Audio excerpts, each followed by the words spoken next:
ናይ ትግራይ መንግስቲ ከፍርስ دحارون ريخاين تقينكا تسمع دحار جنرال تادسة كينيا نيروبي كيدو زم حايشولو مس حالتات مكل خالي إثيوبيا إتاماجورشم كوينوم بحبار سمع توت هدراو قدات تاو قدات تسمع مي أمز عريو ونجار اللمبر سراوي تجراي كم TPLF كومباتانت سيولوم ناي TPLF عتقاتي ولوم نحي واحد عتقاتي جبرهم مو عتك مفتاح زملكات كع محلتات تقميتو أو شو الحخابات زود أجيروي بقى عتك خاركيبكا إلك خطب زجدت تسمع معنات غير مونيرو مالتي الحار حبي قطع فاتيرو تجرايون زي سمع معنا زي كنا إركانا يمها بسلامة ومن جدي كي تكوسكا كي تخلى خلكانو على الخير كان يمها بسمع معنا تيزبل حبي قطع فاتيرو نيرو نوح حقاتي كدن أو وشت يسومون وي وشت معلتات جنرال تادسنا بنيروبي كيدو تي ناي TPLF كومباتانت سبلون سراوي تجراي خاون أبتي بدحر يستسمع معه مالتيو تي سراوي تجراي عندكم فتح معلتات زبلون سرعة تقميت له أبتي سمعناتون قديمهم زنورو جارجنس تقلل زوالو security situation on the ground بايت هذا الله سلام دحننا تنا حزب تجراي وحستا غيرو قالت هتزعزلو تقلل زوالو زنور نجاراتون سراوي تجراي عندكم فتح حالتات مكل خالي إثيوبيا وصع زلو أكلات كاب تجراي نتوصو بزبل بقلصي تقمط سلازي كم كونكرنت غير والله معناته توم تجراي زورو حالتات كاب حالتات مكل خال سراوي إثيوبيا زخونو يوصو لذي بدحريو ناي DDR يفصل DDR يفصل زبل قلص خوينو معناته امبر قديمو زنبره طقلالا ايدكانا يمهاوني سلازي توم كم زيوم زولو عبيت غدايات زينكو غدايات زلو ايو ግን كم تعنتو يزولكو خا تسممع نزيهم سلازي قمطس زياتهم بتقوللهم كم زلو يشرفوا معناته يكون نابنت كونتستر ايراز ولسد انا هلخا نمتا ايغنكم يكبر نيرتل نمتا يسو مالت كاوزي خاب منغست تግራይ ተወኪሎም ዝخد نحدا ኮይኖም ንምንታይ እዩ ሽርሕ ዝግበር ዘሎ እዚ ናይ ክልተ ነገራት ወጽኢት እዩ ኣነ ዝመስለኒ በቲ ሓደ ገጽ ዓብይ ጌርካ እውን ተወስዶ ዝመስለኒ ኣብ ትግራይ ዝነበረ ሓይሊ ሚዛን እዩ ትዋን ኣብ ትዋነቲክ ኣብ ኩናት ኢና ነርና እቲ ኩናት ኣብ ትግራይ ብ360 ዲግሪ ተኸቢቡ ህዝቢ ትግራይ እቲ ሓይሊ ሚዛንና እናተዳኸመ መምጽኡ ተገዲድና ክንቅበሎም ዘገድዱ ነገራት ምፍጣሮም እዚ ከም መትከል ተወስዶ ማለት እዚ ምንም ከተብሎ ይትኽልን ኮምፕሮማይዝ ተገብሮ ነገር አይኮነን ዝነበረና አባይታ ዝነበረና ጭቡጥ ኩነታት ዘገድድ ነገር ኣለዎ ኩሎም እዚኦም ንምቅባል ዶ ንሱ ባዕሉ ከም ምኽንያት ይኸውን ዝብል ክትከተልኻ አይኮነን ሓደ ጉቡእ ዘይኮኑ ነገራት ግን ተሓዊሶም እዮም ታይምቶም ጉቡእ ዘይኮኑ ነገራት ሽርሒ ፖለቲካዊ ሽርሒ ብወገን ትግራይ ዝኸዱ ሰባት ማለት ቅድም ኢሉ እንተኾነ استفلالو ፖለቲካዊ ጎነጻት ፖለቲካዊ አፈላላያት ነይሮም እንዲዮም ግን እቲ ኣብ ልዕሊ ትግራይ ዝተኣወጀ ጀኖሳይዳዊ ኩናት ትመኸተ ግን ተሰብኣኪዎ እዩ ፖለቲካዊ አፈላላይ ብዘይ የገድስ ንትግራይ ንምድሓን ተኣኪቡ ኣብ ሓደ መጽኡ ስለዚ ትእዋን እቲ ትዕድል እቲ ምስተፈጠረ ካብ ኩናት ንወጽእ ኣለና ሞ ናብቲ ዝነበረ ፖለቲካዊ አፈላላይና ንመለስ ዝብል ተሓሳስባ ዝሓሱ ሰባት ነቲ ሽርሒ ጀሚሮም ማለት እዩ ነቲ ሽርሒ ጀሚሮም ስለዚ ኣባይታ ዝነበረ ጭቡጥ ኩነታት ክድመር ፖለቲካዊ ሽርሒ ዝወለዶ ኣብ ትግራይ ክስከሞ ዘይግባእ ዓበይቲ ጉዳያት ኣብቲ ስምምዕ ከኣቱ ክቅርቀሩ ተገይሮም ግን እንታይ እዩ ዝብለካ እቶም ከምኡ ኢሎም ጥቅልል ኢሎም ዝኣተው ጉዳያት ዝርዝርነት የብሎም ዝርዝር ዝበለ ነገር ስለዘይብሎም ከም ታንቶ ይዘልኩ ሓደ ስምምዕነትስ በቃ ጅምር ጀሚርካ ሕማቕ ይጽቡቕ ይኽትብሎ ይትኽእልን ዝወልኩ ኣብ ከይዲ ትግራይ ብወገን ትግራይ ዝነበረ ጉድለታት ኣሪምካ ሓይሊ ሚዛንካ ማዕራሪኻ እቲ ስምምዕነት ናይ ትግራይ ብሄራዊ ረብሓታት ብዘረጋግጽ መንገዲ ክትመርሖ እንድሕር ክኢልካ ኮይንካ እቶም ኣብኡ ተቐርቂሮም ዘለዉ ጉዳያት ብኢንተርፕሪቴሽን ትርጉም ናብ ዘይብሎም እዮም ዝወርዱ ንኣብነት ግልጽ ክነገረካ ኮንቴስትድ ኤርያ ዝብል ኣሎ ስምምዕ ፕሪቶሪያ መከራኸሪ ወይ መስሓዊ ቦታ ዝብል ኣሎ ኣብቲ ስምምዕ መስሓዊ ቦታ ኩሉ ዝፈልጦ ኢትዮጵያ ሙሉእ ዝፈልጦ ዓለም ዝፈልጦ ቅድሚት ኩናት ዝነበረ ግጨው እዩ ዞባ ምዕራብ ትግራይ ማለት ኣይኮነን ጸለምተ ኣይኮነን ራያ ደቡብ ራያ ኣይኮነን ምንም እዚ ተሓሲቡ ዘይፈልጥ ነገር እዩ ማለት እዩ ስለዚ ኣብ ግጨው ዝነበረት ምስሓብ ብወገን መንግስቲ ኣምሓራ ኣብቲ እዋን ፕሬዚደንት ዝነበሩ ገዱ አንዳርጋቸው ብወገን ትግራይ ከዓ ፕሬዚደንት ዝነበሩ ኣቶ ኣባይ ወልዱ ኣብ ግጨው ባዕላ ኣብ ኣኸይዶም ንምፍታሕ ዝተገበሩ ጻዕርታት ነይሮም ማለት እዩ ህዝቢ ናብ ንውር ግዙዕ ንምምላስ ዝተገበረ ካብዚ ክትሓልፈ ይትኽእል عتقي ناي مفتاح قداي بت نيروبي زغبرنا يو منقد ملكع زحزي كالوت قداياتون كالوت او افتي سممعنا زلو قداياتون ملكع زحزي نابنت منغستي افريكا ناب غيزاو ممحدار ناي مسغار قداي اوكي تغيزي حصيركا غيزاو ممحدار انت طايش تلون وانص انحيتو تواصو زسكمو تلخو قلطات قلص غيركا عالم بزفلطو منغدي كفيلكا خمت نساتهم زغبرو بدنبي بارلاما وي توكلتي تايم زبحلو مينستر بيت مخري مينسترات اثيوبيا او خفيلكا بدنبي موصا زيكونس كمتا ابسمع بريتوريا زتقمطتا غون تخفيلكا حبرت افريكا بزلو تسمع ميخا غيزاو محدار طايشكا غيزي وسينكا تلخو وسينكا زلو نغرات كومبوزيشن وي تواصو نايتي غيزاو محدار وسينكا نحصير غيزي خسغاغر انت غيركا يخونكاون كاب بخينات جونوسايد زفصملو زف تግራይ تغيزاو ممحدار اطايشكا ناب استمرص منግስት خدكا تولريت ማለት كمزي تولريت ክትገወራ ትخل ክትስከሞ ትخل ነገር ይኸውን እዩ ጸገመ ይህልዎን ግን እቷና ጸገም ተሽርሒ ስምምዕ ፕሪቶሪያ ንምፍራ ምስተቀርቀሩ ሽርሕታት afti ወረቀት ደው ዘይምባሎም ድሓር ዝምቕጻሎም እዩ ተጸገም ኮይኑ እቲ ጸገም ናኡ ዝቀጸለ ኩነታት ምፍጣሩ ነቲ ሕማቅ ነገር ወሊድዎ ማለት እዩ ስለዚ እቲ ሓደጋ ኣብቲ ስምምዕ ፕሪቶሪያ ዝተቀመጡ ሕማቅ ነገራት መንግስቲ ኢትዮጵያ ዕድል እንትረክብ ንሕና ከዓ ሓይሊ ሚዛንና እንትዛባዕ ወይ እንትዳኸም ማኒፑሌት ንምግባር ንዓቶም ተበሊጽካ በይናዊ ሕጊ ጌርካ ፕላን ንምውፃእ ገለታት ዝግበሩ ጻዕርታት ከም መደላድል የገልግሉሉ ከም መደላድል ኮይኖም ከገልግሉ ዕድል ይፍጠራሉ ትክክል ስለ ዝኾነ ይኮነን ዝኾነ አው ዝተፈጠሩ ነገራቱ ንዓቶምን በስተዛብዕ መንገድ ብምትርጓም ስምምዕ ፕሪቶሪያስ በኻሊ መንገድ ብምትርጓም ማኒፑሌት ንምግባር ዕድል ይፍጠርሎ ብድሕሪኡ ዝቀጸሉ ጉዳያት ከዓ ስለ ዘሎ ካብታ ስምምዕነት ፕሪቶሪያ ዝፈረመ አካል ብድሕሪኡ ዝቀጸሉ ነገራት ከዓ ስለ ዘሎ እንትናበብተሎ ኣብ ትግራይ ጉዳት ዘምጽሉ ኩነታት እናተፈጠረ ከም ዝመጸ ምግንዛብ ይከኣል ማለት እዩ ግርም እዚ ከምዚ ኢሉ እናአሉ ኣብ ውሽጢ ትግራይ ዝተፈጠሩ ጸገማት ብፍላይ ኣብ ፖለቲካዊ መራሕቲ ትግራይ استرأي قلولاو اتوعلي بزقبا خيفصم عقمي مدردار تغارو خيعبي محلها خوين يزغلو ولو بزوغن ناتكا ولقاوريتو تايمس ترات كلانيا لكاي اب تግራይ استفطر صقم اب سممع بريتوريا ናብ ስምምዕ ፕሪቶሪያ ዘእተ ዓቕምና ሓይሊ ሚዛን ሓሊና ዝጎደለና ነገራት መሊና እቲ ስምምዕ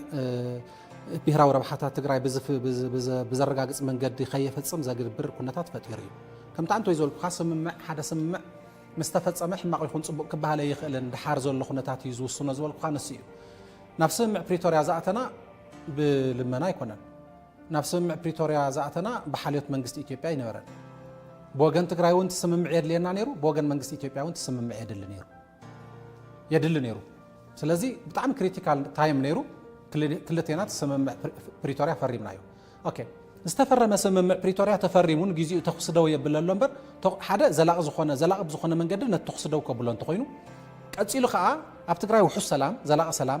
ልዕልነት ሕጊ ዘረጋግጽ ሕወየትን ዳግም ህንጸትን ዘረጋግጽ استمزابለ ዝተሰደተ ህዝብና ናብ መረበቱ ዝመልስ ሉላውነት ህዝብ ትግራይ ዘረጋግጽ ኮይኑ ክፍጸም እንድሕር ኮይኑ ኣብ ትግራይ ሓይሊ ሚዛን ከሐሊኻ ፖለቲካዊ ሓድነት ከሐሊኻ ብሔራዊ ሓድነት ከሐሊኻ عبيت قدات كم زي أمزول عبيت قدات تخرتي كان قدمت مخادير ليونيرو السا ندحر قولي لا خوينا بوغن منقسي إثيوبيا حزب تግራይ ናይ ምጥፋእ ዕላማ እኮ ቀየረ ይኽእል ኣይተቀየረን ቅድሚ ኩናት ነይሩ ኣብቲ እዋን ኩናት ተፈጢሩ ብኩናት ኣረጋጊፅዎ ድሕሪ ኩናት ከዓ እዙይ ንሪኦ ኣለና ድሓር እውን ክመፅእ ይኽእል እየ ስምምዕ ፕሪቶሪያ ምስ ተፈረመ እውን ኩለን ኣብቲ እዋን ኩናት ዝፍፀማ ዝነበራ ዋላ ብተኹሰ ይኹና كلن تنشرحتات تنعلاماتات تنرأياتات حزون اللواء مالت نزي بالانس زقبر اب تግራይ ዝፍጠር حيل ميزاني اب تግራይ ዝፍጠር مريحنتي اب تግራይ ዝፍጠር بهراوي ፖለቲካዊ ሓድነት እዩ ለዚ ኣብኡ ዝተረኣየ ምጉዳል ነቲ ኣብቲ ስምምዕ ፕሪቶሪያ ዝተቐርቀረ ብሽርሕን ብኻሊእ መንገድን ብዓቕምና ንዝተቐርቀሩ መሰረታዊ ፀገማት ማኒፑሌት ንምግባር ንምብላዕ ዘኽእል ዕድል ፈጢሩ እዚ ብጣዕሚ ትክክለኛ ረኣያ እዩ ማለት እዩ ትክክለኛ ኣተሓሳስባ እዩ ኣብ ልዕሊ ህዝቢ ትግራይ ዝተኣወጀ ወራር ፅንተ ተስዒቡ ኣብዚ ሕጂ ሰዓት ብኣማኢት ኣሽሓ ዝቑፀሩ ተመዛበልቲ ናብ መረበቶም ኣይተመለሱን ኢሉ እውን ስደተኛት እውን ኣብ ተጋሩ ኣብ ሱዳን እውን ኣለውና ዓቕሚ ዘየብሎም እውን ኣብ ትሕቲ ፀላእቲ እስካብ ሕዚ ኣለዉ ኣብ ምዕራብ ኣሎ ዋላቶም ተመሪሶም ዝበሃሉ ሕዝውን ናብ ጸለምቲ ይኹን ናብ ራያ ይኹን ናብ ካልእ ከባቢታት ሓፂር ተመለስ ተባሃሉ እንኮ ብስሑስ መንገዲ ይኹን ተመሪሶም ዘሎ እስካብ ሕዚ መዓልታዊ ስቃይ መከራን እዩ ዘሎ ስለዚ እዞም ተመዛበልቲ ናብ መረበቶም ከይምለሱ ስደተኛታት እውን ከይምለሱ ግዛእታዊ መሬት ትግራይ እውን መሊኡ ንኸይረጋገጽ ሓሊኹ ሒዝዎ ዘሎ ኣካል መን ይምባል ይካል ብፍላይ ብወገን ትግራይ ንውሰድ ሞ ምቁራጽ ተኽሲ ወሲድና ኣብነት ተወሲድና ከበርቲ ኣጽዋራት ክርከቡ ተገይሮም እዮም ካብዚ ብዘለለ እውን ናይ ከይዲ ዲዲኣር እውን ሰራዊትና እውን ናብ ዲዲኣር ከኣቱ እናተገበረ እዩ ወላዳ ሕዚ ኣብቲ ከይዲ ቋረፅ እምበር እናተገበረ ከይዲ እዩ ብወገን ትግራይ ዝተሰጎሙ ስጓሞታት ኣለዉ ስለዚ መን ይሓሊኹ ሒዝዎ ዘሎ ብጣዕሚ ጽቡቕ ሕቶ እዩ እዚ ማለት ኣብ ትግራይ እውን እቲ ቁልፊ ሕቶ እዚ እዩ እቲ ቁልፊ ጉዳይ ኣብ ትግራይ ሕዚ ብጣዕሚ ብዙሓት ጉዳያት ኣለዉ መሰረታዊ ጉዳያት ኣለዉ ኣብ ትግራይ ምስ ህልውናን ድሕንነትን ምስ ብሄራዊ ረብሓታትን ዝተኣሳሰሩ ምስ ልኡላውነት ዝተኣሳሰሩ ብዙሓት ጉዳያት ኣለዉ ናይዞም ብዙሓት ጉዳያት ቁልፊ ቁፅሪ ሓደ ጉዳይ ተሪኢኻ ሓደ ኣብ ትሕቲ ወረርቲ ሓይልታት ዘሎ ህዝብና እዩ ኣብ ትሕቲ ወረርቲ ሓይልታት ዘሎ ልኡላዊ ግዝኣትና እዩ ብሰንኪ ወረርቲ ሓይልታት ፅንተት ተፈፂምዎ ካብ መረበቱ ዝተመዛበለን ዝተሰደተን ህዝብና እዩ እዚ ብጣዕሚ ቁልፊ ጉዳይ ናይ ኩሎም ነገራትስ እቲ ቁልፊ ጉዳይ ዝበሃል እዩ ስለዚ ኣብዚ ዘሎ ፀገም እንታይ እዩ ዝብል ኩሉ ግዜ እውን ኣጀንዳና ኮይኑ ክቕፅል ዘለዎ ፍትሓ እውን ክንገብረሉ ዘለና ነገር ይመስለኒ ኣብዚ ጉዳይ ዘሎ መሰረታዊ መሓንቕ ማለት ሓደን ክልተን ዘይብሉ መንግስቲ ኢትዮጵያ እዩ ማለት አንቶይ ናይ ውሽጥና ፀገማት የልዕለልካ ነይረ ግን ኣብ ውሽጢ ትግራይ ዝተፈጠሩ ፖለቲካዊ ፀገማት ኣፈላለያት ገለታት ንባዕሎም ድኹዒ እዮም እምበር ባዕሎም ዝኽኣሉ መሰረታዊ ክስታያት ክትወስዶም መሰረታዊ ፀገም መንግስቲ ኢትዮጵያ ኣብ ስምምዕነት ፕሪቶሪያ ዝኣተወ ኮሚትመንት ዘለዎ ግቡእ ክፍፅም ብቕኑዕ መንገዲ ክጓዓዝ ዘይምድላ እዩ እዚኣ እታ ቁልፊ ነገር እዚ ካብ ምንታይ ይብገስ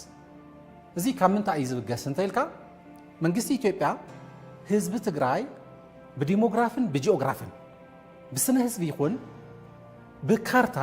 ህዝቢ ትግራይ ንምንብርካኽ ዘለዎ ሰይጣናዊ ዕላማ ክሳዕ ሕዚ ኣይለወጠን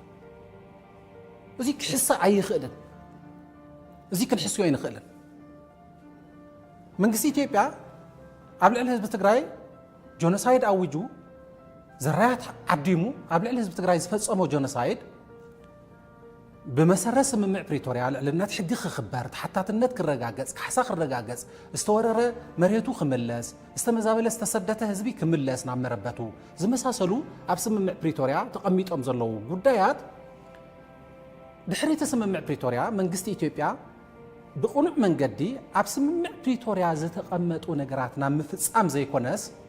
ስምምዕ ፕሪቶሪያ ብኹናት ዝተጀመረ ትግራይ ናይ ምንብርካኽ መንገዲ بسمع بريتوريا قصلوا اللي يوصيله. زي أمن قد إنها اللوه كم تفلتو جزاو من محدار كنت عايش كلنا جزء جميرو متتوات نيرو. التجزاو من محدار كنت عايش انتلو زتجبر نجارات الله. أبزي ناي بوجن تقرأ إذا نور الدخمتات كومبرومايز كجورم دليل كونكول. كلهم تم دخمتات كم زلوا خوينا مالك. دحار أبتقرأ بوليتيكاوي أفعل على تمرح إن تنتجمر متسخلخ من قصة إثيوبيا إيديوتيو تقليلو. بوجن تقرأ أو وش تقرأ إذا نوروا أكلات تقليلو ناي من قصة إثيوبيا وجن كوينو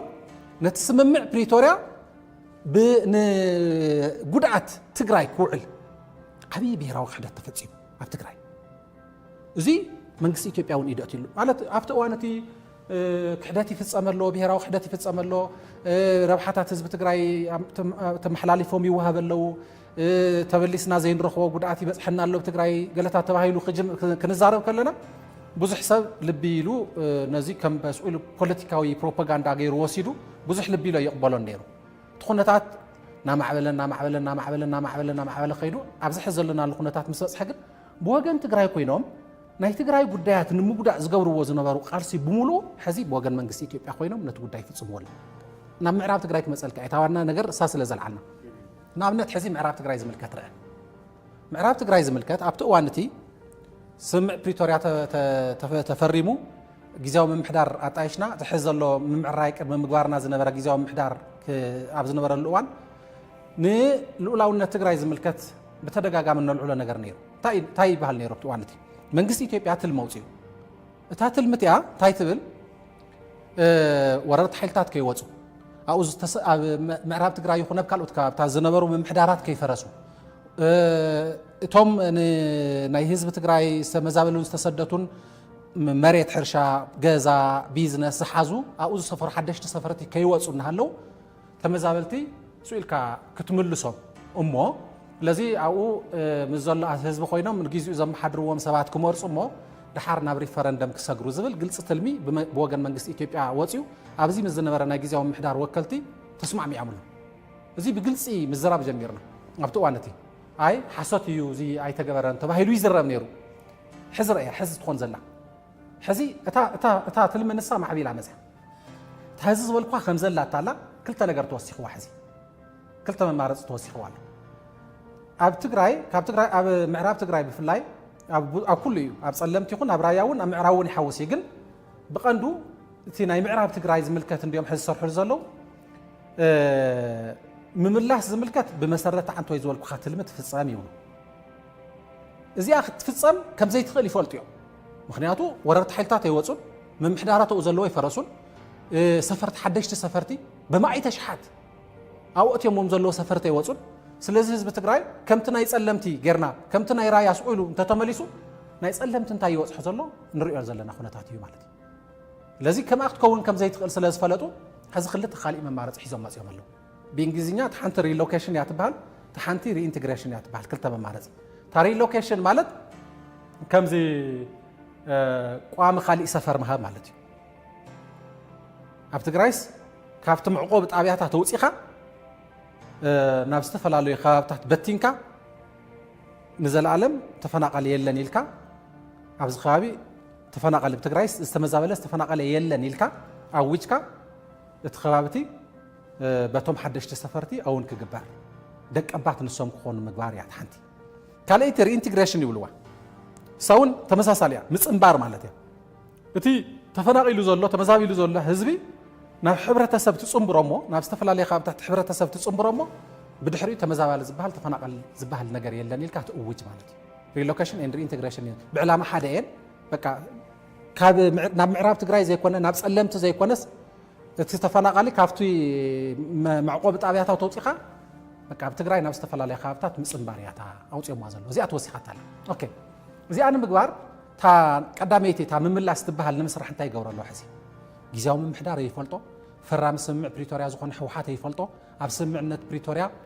ብግልፂ ዝፍለጥ ሰራዊት ትግራይ ይፈልጦ ህዝቢ ትግራይ ባዕሉ እዩ ህዝቢ ትግራይ ኣይፈልጦ መንግስቲ ኢትዮጵያ ባዕሉ ሙሉእ ባዕሉ ኮይኑ ሓደ ግዜ ናይ ፌደራል መንግስቲ ኮይኑ ብልጽግና ይኸውን ሓደ ግዜ ናይ ክልል ኣምሓራ መንግስቲ ኮይኑ ብልጽግና ይኸውን ሓደ ግዜ ናይ ምዕራብ ትግራይ ምምሕዳር ኮይኑ ብልጽግና ባዕሉ ይኸውን ሳልሳይ ከዓ ካብ ትግራይ ዝኸዱ ባዕሉ ሓላፍነት ዝሃቦ ኣካል ብልጽግና ኮይኖም ዝሰርሑ ሰባት ብዝተፈላለየ ሽማት ግን ባዕሉ ኣርባዕተ ኣካላት ሓደስ ኣርባዕተ ኣካላት ኮይኑ